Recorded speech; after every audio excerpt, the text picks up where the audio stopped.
আসসালামু আলাইকুম। তো বন্ধুগণ, আপনার যদি স্টেট ব্যাঙ্ক অফ ইন্ডিয়ার এটিএম কার্ড থাকে আর কোনো কারণে সেই কার্ডটি ব্লক করতে চান, তাহলে আজকের ভিডিওটি একান্ত আপনার জন্যে। কেননা বন্ধুগণ, অনেক টাইমে আমাদের এটিএম কার্ড হারিয়ে যায় কিংবা চুরি হয়ে যায়। সে যদি পিনটি জেনে থাকে তাহলে এটিএম মেশিনে গিয়ে টাকা তুলতে পারে।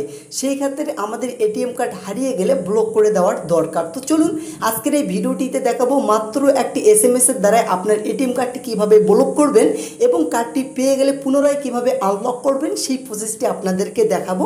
আর হ্যাঁ, আপনারা যদি আমাদের এই অনলাইন 455 টিপস চ্যানেলে নতুন এসে থাকেন আর অ্যাকাউন্ট রিলেটেড ভিডিও প্রতিদিন সবার আগে দেখতে চান, তাহলে অবশ্যই আমাদের চ্যানেলটি সাবস্ক্রাইব করে নেবেন। আর আপনি যদি আগের থেকে আমাদের চ্যানেলটি সাবস্ক্রাইব করে রাখেন তাহলে থ্যাংক ইউ সো মাচ। তো চলুন।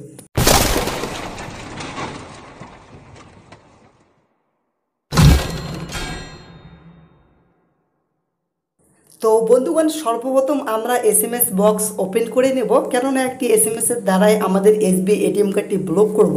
তো চলুন আমরা এসএমএস বক্স ওপেন করে নিলাম। নেওয়ার পর আপনারা এখানে ক্যাপিটালে টাইপ করবেন BLOCK। তো বন্ধুগণ, আপনারা স্ক্রিনে দেখতে পাচ্ছেন BLOCK স্পেস দেওয়ার পর আপনাদের এটিএম কার্ডের শেষের 4টি নাম্বার আপনারা দিয়ে দিবেন। দেখতে পাচ্ছেন আমরা এখানে ক্যাপিটালে BLOCK স্পেস দেওয়ার পর আমরা এখানে টাইপ করেছি আমাদের অ্যাকাউন্টের শেষের 4টি নাম্বার। এবার আপনাদেরকে একটি নাম্বারে সেন্ড করতে হবে। তো এখানে আপনারা নাম্বারটি টাইপ করবেন।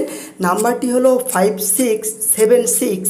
তো বন্ধুগণ, তার আগে একটি কথা, আপনাদের অ্যাকাউন্টটি যেই ফোন নাম্বারের সঙ্গে লিঙ্ক আছে সেই ফোন নাম্বার থেকেই কিন্তু আপনাদেরকে এসএমএসটি করতে হবে, না হলে কিন্তু আপনারা ব্লক করতে পারবেন না। ওকে, তো আপনাদের যদি অন্য কোনো অ্যাকাউন্টের প্রশ্ন থাকে তো অবশ্যই আপনারা কমেন্ট করে জানাবেন। আমরা রাত দিন মেহনত করে আপনাদের কমেন্টের উত্তর দেওয়ার চেষ্টা করব। কেননা বন্ধুগণ, আপনাদের একটি কমেন্টে আমাদের কাছে বড় ইম্পর্টেন্ট হয়ে দাঁড়ায়। তো চলুন, এখানে দেখতে পাচ্ছেন এখানে আমরা নাম্বার টাইপ করেছি 567676। তো বন্ধুগণ, আপনারা স্ক্রিনে দেখতে পাচ্ছেন 567676 এই নাম্বারে আপনারা সেন্ড করে দিবেন। যেমনি আপনারা সেন্ড করে দিবেন আপনাদের সামনে কনফার্ম এসএমএস চলে আসবে যে আপনার এটিএম কার্ডটি ব্লক করে দেওয়া হয়েছে। এবং আপনারা যখন এটিএম কার্ডটি পেয়ে যাবেন, অর্থাৎ আপনাদের যখন আনলক করার প্রয়োজন পড়বে, তো অবশ্যই আপনারা কমেন্ট করে জানাবেন। আপনাদেরকে আমরা জানিয়ে দেবো যে কিভাবে আপনারা আপনার এটিএম কার্ডটি আনলক করবেন। তো বন্ধুগণ, আজকের ভিডিওটি এটাই ছিল।